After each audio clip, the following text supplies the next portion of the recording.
Hey guys, welcome back to the channel. It's been a while since I posted any update on Dune Buggy. Lots gone on with it.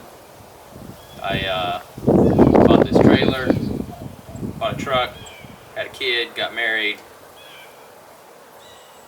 put 2 different engines in it, but here we are now. So first I put the Turbo 2276 back in it.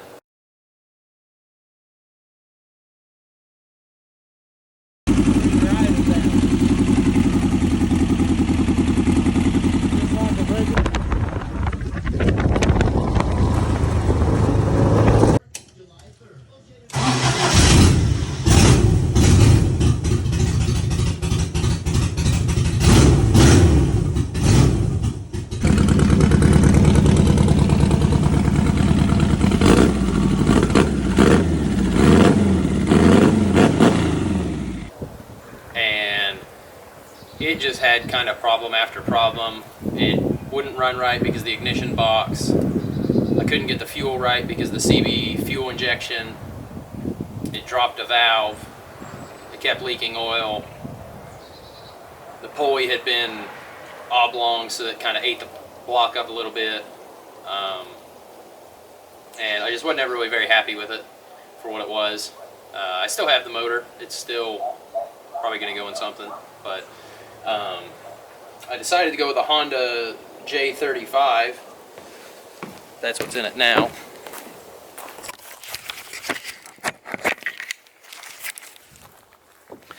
I got a J35 A4, and I bought this from a salvage yard. It's under 100,000 miles on it, I'm pretty sure, but 3.5 liter V6 out of like a Honda Odyssey minivan or Honda Pilot. It came in some other cars, a whole bunch of different engines in this J series, but should be about 250 horsepower, 240 foot-pounds of torque. Not much bigger than the Volkswagen engine, a little bit taller, narrower, and a touch longer. But it's shorter from underneath, but fit in pretty nice. I've got a Jeep Cherokee radiator, Jeep XJ. It works pretty good. The whole time we were at the sand dunes recently, I never saw any temps above 220, and that was at, you know, full tilt, really riding pretty good. So I used a Kennedy Engineering adapter plate and their flywheel kit. That worked pretty good. My dad and I custom made some exhaust out of some 1 3/4 tubing that necks up to 2.5 inch, just an Evil Energy muffler. Custom made some motor mounts. They just bolt to the block and they're removable. The intake tubing is just a piece of exhaust pipe that I clamped a filter onto, welded a little bracket to. For radiator hoses, I did hard lines and then just coupled them with rubber connectors. The EGR might be kind of hard to see. I blocked it off just by welding the port shut. That seemed to work pretty good. And then for the alternator, the accessories, P2R Racing, they sell a kit. They sell a belt, which I can post the part number, to where all you have to do is just run the alternator straight off the crankshaft pulley, and that's pretty nice because I don't need power steering or any of that. But it's using the factory wiring harness that I trimmed down. The Dune Addict has a video of how to do that on YouTube. It's pretty easy to do. It comes back up in here to my computer, and then I've got all my relays up under my seat there. So I was able to use the fuel system that was already on the buggy. I just tied it into the stock Honda fuel pressure regulator. Hooked up my throttle straight to the cable. That works pretty nice. Let me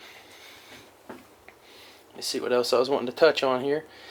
You want to get a computer from a 99 to 2000 Honda Odyssey, because I had one from an '03 and it would not give me the full RPM range. I could get to about 4,000 or 4,500 and it would cut out, which that was fine. I really didn't need any more than that, but I wanted more than that so I could go faster, obviously. But took it out last sand dunes trip. It did great. Swapped computers and we were drag racing and it did pretty good.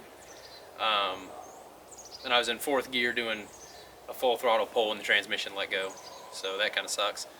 But I'm gonna put in any clips or anything that I have of it running and our past dunes trips that we've done that I haven't posted, and any pictures I have of building it. But if anybody has any questions on doing a Honda swap, I highly suggest it. If you're looking to get power that is similar or better than 2000 cc or bigger Volkswagen engine. I've got a 2180 and another sandrail, and then a 1967 cc engine as well in a pretty light sandrail, and this has just infinitely more power than those do. I did blow the transaxle the first trip, but I also think if I wasn't flooring it in 3rd gear through whoops or really just revving it to the moon, it probably wouldn't have done that. But it's a pretty straightforward swap. I think I probably have in the realm of like $2,000 in it by the time of buying the engine, the accessories that I had to buy that didn't come with it from the salvage yard, the harness, all that. The adapter plate was like $600. But yeah, it's pretty cool. I've got some other stuff that I'm gonna make videos on. I've got a Jeep Cherokee, Grand Cherokee, that I'm gonna try to kind of modify a little bit for off-roading. Nothing too crazy, but just show that, you know, you can have some fun without doing a whole lot and without having a lot of tools. But yeah, so hopefully I start posting some more videos.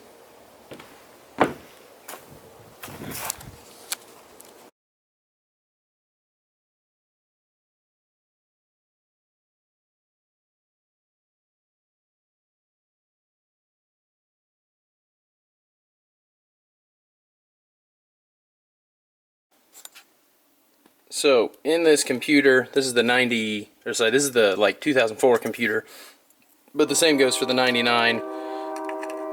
For the VATS, or the anti-theft, whatever you want to call it, there's this chip, and that won't let your car start. It'll kill it. Won't let your buggy run. Just break it off. And then you can see here, I had kind of cut some wire, or cut some pins, and jumpered some wires.